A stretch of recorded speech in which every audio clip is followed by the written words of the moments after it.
So I grew up in the 80s and 90s. I was a kid in the 80s and 90s. And during the 80s and 90s, kids were getting kidnapped pretty rapidly. And look, I'm not trying to say we were more desirable or something. I think we were outside more. A lot more opportunity, you know. Also a lot easier to get us into vans. Didn't take much. And so parents back then, they would watch TV, and I think it would scare the parents. You know, you realize like now everything's a crime show. Everything that you watch is crime, podcasts are crime, movies are crime. You almost like see it so much. But back then, you only had so many channels. And then when they would watch these shows, they were very powerful shows. My parents used to watch a show called Rescue 911. And it would just show reenactments of crimes. And it was powerful. I've seen 3 seconds of Rescue 911. I remember walking through the living room. My parents are watching it. I look at the TV. A guy has a ski mask on, and a woman is asleep with her feet out from under the covers, and he started rubbing her foot. That's all I saw. I kept walking. I don't know what happened before or after, but I know I've never been able to sleep with my feet out from under the covers because I accidentally saw that 30 years ago. And my feet get so hot, and I want to put them out so bad. I mean, I try it every night for 30 years, and then that image pops in my head, and I yank them right back under. I'll be in a hotel room, and I'm like, look, you can't get in here, dude. You've locked everything. And I'm like, that's exactly what he's been waiting for. He's probably already in here. So my parents, I think, watched a Rescue 911 where a kid went missing. So it got them scared. They were like, I think they took it as like, look, you guys are getting kidnapped. There's nothing we can do. It's happening. So they wanted us to be prepared for it. So instead of like, I don't know, self-defense, give us a gun, I don't know, something. What they did was like, you know, you always hand out flyers if a kid goes missing. They were like, let's just get that flyer ready. We'll just do that, you know? So if a kid goes missing, they always have a flyer. They put a picture of the kid and all the information below the flyer. So the height, weight, eye color, all that stuff. So instead of making a flyer, what they made us do was we wrote on a piece of paper our name, height, weight, eye color, and then we just held it up against a wall, and they just took a picture of us. So the picture is us holding our own information. And they said, well, when the cops are like, hey, let's get a flyer ready, we're going to be like, well, we've been rooting for this to happen. We already have one made. And they're like, we'll give that to the police. Which, if we would have been kidnapped, my parents would be in prison right now. No one's going to believe you pre-took pictures. I mean, they're going to just look at this and be like, all right, just tell us where the kids are at. That would be the easiest thing to do. I've never seen this ever. They had to go get that printed at Walmart, too. You couldn't do that at home. You had to go show people that you're crazy. We walked in Walmart, and the guy was probably like, hey, do you think I could talk to your kids by themselves for a little bit? I'd love to just chat with them. So I am, and the reason I say that, because if you are my age or just right around my age, very, like, maybe 78 to 80, you might realize, or maybe you don't know, I've never been called a millennial or Generation X. I've never even really heard any of those terms growing up. And now you hear them all the time. So I looked it up to try to see, I was like, what am I? And I'm technically nothing. I'm on a cusp. I'm a generation gap. And what we are called, Zennials, or we're called the Oregon Trail generation, or we are called, my favorite name is the lucky ones. And it's true, we're very lucky. We actually grew up in two different worlds. When I was a kid, I grew up like it was the 50s. Like you would go outside and your parents just didn't know where you were. We went to school and played Oregon Trail on a computer at school. No one had a computer at home. It's like, what are you, a zillionaire? Like, I mean, you could. But then in high school, I had AOL. You know, we had a computer at home. Then I got a beeper. And then I got a cell phone. I didn't have social media until I was 26 with MySpace. You know, I mean, social media, like, whatever I did in high school is a rumor. It can't ruin my life. So if you're around my age, you might realize, like, you just end up always kind of being in the middle. Like, I understand when a Gen Xer says something, you're like, I get it. A millennial says something, you're like, no, I get it. You always just feel in the middle. And these groups all hate each other. And the most I've ever felt where I was in the middle was just this one hotel that I stayed at. So a lot of hotels now, they have Chromecast, and you can watch like Netflix in your hotel room. So I get in my room, and I turn it on, and my Chromecast is not working. So I called down to the front desk, and the oldest voice I ever heard answered the phone. This guy was a Civil War survivor. I mean, he was the age where you just go, thank you for your service. And it's like, was in the Army? You're like, probably, man. I mean, there's an age where like they all had to go at that age, so just say it. So I tell him, I go, hey, my Chromecast is not working. And I could have just made up a word. I mean, he's never heard of that. I could have said, my beat bop broke. I mean, he asked if I was staying at that hotel. That's how he goes, are you staying here? I was like, do you think I've called the front desk from a different hotel room? So he goes, look, I don't know what this is, but there's a younger guy here. I'm going to send him up. He'll be able to help you. And I was like, great. So that guy comes up, and he knocks on my door. I open it. He's my dad's age. And I mean, right when I see him, you're like, all right, dude, we don't have to do this. You know, I mean, I know you've heard of it, but you're not, if I can't fix it, you're not going to be able to fix it. But he's the generation that still wants to give it a try. So I got to let him in. So he comes in my room, sits on my bed, a little too far back, I thought. I just remember like the back of his calves were touching the bed, and I was like, are your feet dangling? How far back are you going to go?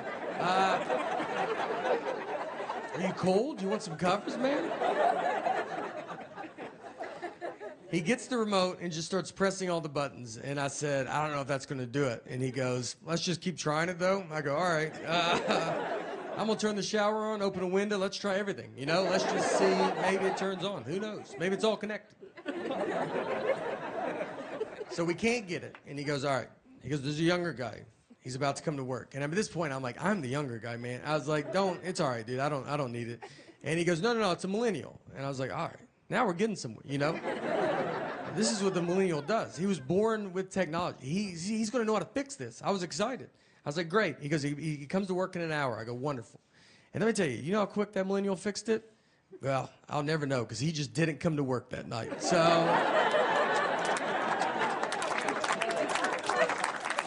didn't call in, nothing. And I found out because the old guy called me because he was supposed to fill in for him. He was furious, dude. Like, he hates that millennial. He goes, he never comes to work. He doesn't take it serious. He's got a peanut allergy. And I was like, all right, well, I ended up fixing it myself because it was just unplugged. So that's my fault. There's the next morning too, and parents don't like that when you say it. They're like, you got to keep them outside. Don't look at them. It's my fault. So we had a kid late in life. We have one kid. And so we're kind of hitting all the sites. And I would be, when I get home, I travel a bunch, and I get home, I'd want us to all sleep in the bed together. And I've kind of built up a habit now, and it's happening. So it's tough, though, because kids don't know how to sleep. I mean, she makes king bed feel like a twin. I mean, I'm on the edge. When I sleep alone in a hotel, I have to sleep with my head on the nightstand. It's the only way I know how to go to bed. She gets sideways, upside down. If you woke up upside down tomorrow, you would go to the hospital. She's also apparently going through menopause because she's the hottest human being that's ever lived. I mean, I'm freezing at night. She just kicks all the covers off, and you're like, yeah, no, you go ahead. It's your bed. We're lucky to be in it. She's got to get out at some point, you know? I don't know. She'll be 37 years old. Hey, can I get in the bed with you guys? Her kids are upstairs asleep in their bed. Her husband left a while ago. He ain't gonna put up with that. I remember I would fall out of a bunk bed. I slept in a bunk bed. I was on the top bunk, and I would get over a railing and just fall 6 feet to the ground and just land. I mean, you don't catch yourself. It's just whatever hits first. All your body weight just lands on your head. I got a full-blown concussion.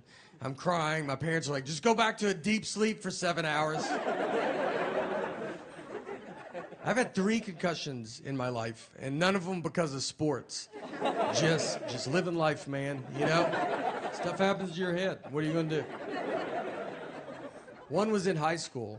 I got pushed into a wall head first, and it took them 3 class periods to figure out I had a concussion. That's how much I was bringing to the table. I mean, 2 teachers didn't even notice. And the third one was like, he wasn't facing forward. And that's when I realized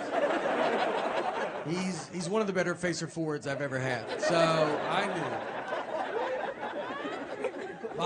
my biggest concussion was when I was 12 years old. I fell down a cliff. So I grew up in Old Hickory, Tennessee, and we used to climb down this cliff into Old Hickory Lake, and we'd done it a ton of times. And so one day I slip and fall. So my friend that I'm with, he goes and gets my mom. There was a guy fishing in a boat down in the lake, and so he sees me, and he gets me into the boat. And then he takes me over to some stairs, which he had to be like, why didn't he just use these stairs? I mean, they were right next to that cliff. Like, it didn't even make sense. There was two guys at the bottom of the steps, and he goes, hey, this kid fell. Can you carry him up? So they carry me up, and my mom's in an ambulance in her pajamas. My dad, who I think everybody knows now is a magician, and he's doing a show in a full tuxedo. So when they get to the hospital, the doctor starts talking to my parents. I mean, my mom looks homeless. My dad's in a tuxedo. It looks like they're divorced and someone's not paying child support. So we have never known who was in the boat or the guys that carried me up those stairs. We've never known who it was. And we always wanted to thank them. I mean, those guys truly saved my life. And we could just never find out who it was. So we've never known. So I tell you that to tell you, last year, my dad he's doing a show. He does these magic shows in prisons. So he's doing a show in a prison. And during the show, one of the inmates just stands up and says, I know your son, which is probably not the best place as a father to hear that. Just like, I know your boy. He keeps his mouth shut. He's good people. So my dad, he goes, hey, he's like, all right. He goes, how do you know my son? And he was one of the guys that carried me up those stairs that day. I mean, I promise, I was 12 years old, and we've never known who carried me up those stairs. And it was him and his brother, and then his brother saw me on the Tonight Show and was like, that's that kid that we carried up those stairs that day. So it's pretty crazy. And so since then, I've been actually bringing him out to shows, and I'm going to bring him out tonight. And no, he's not here. He's in prison. But, yeah. Sorry. Yeah, trust me. Look, he would love to be here, trust me. I mean, yeah, he'd kill to be here, to be honest. But there's one day I'll get him. I did find out why he was in prison, which was crazy. So it was that same day. They just carried a body down those stairs. And you can imagine the frustration to then be handed another body. And yeah, and you're like, dude, are you serious right now? Like, we just did this, man, you know? All right, that part I made up. But the rest of it's true. I mean, if you walk, you're like, is your house on fire? Like, I've never seen someone cry this much. It's over nothing. She's on her iPad a lot, you know? That's the hard part. You got to get these kids off. Or you don't want technology all the time. She just sits there on her iPad. She wants to be a YouTuber, which as a comedian makes me furious. She watches all these kid YouTube videos, and now she makes her own videos. It's just her sitting there going, hey guys, what's going on? Click the links below, subscribe, leave a comment. None of this is anywhere but my phone. I got 90 hours of this, not on YouTube. Me and her mom are the only subscribers. She just watches kids playing with toys, too. Like, that's what's crazy. It's not like a show. I'd be fine if she watched a show. She watches just a kid that's like, hey, you don't have this toy? I do. You want to see me open it? It's got 5 billion views. It looks like we buy her nothing. Like, we just show her, if you want to watch a kid have fun, but you're never going to have fun in this house. We take her out. We go do stuff. I would take her to Chuck E. Cheese all the time. You can go there. They had COVID in '84. So it can't even survive in there. That's what... I mean, Chuck E. Cheese is rough. I don't know if you've been there in a while. They look like they're trying to go to business and they can't. They filed for bankruptcy and they're still open. They called Blockbuster and they're like, how do you get out? We want out.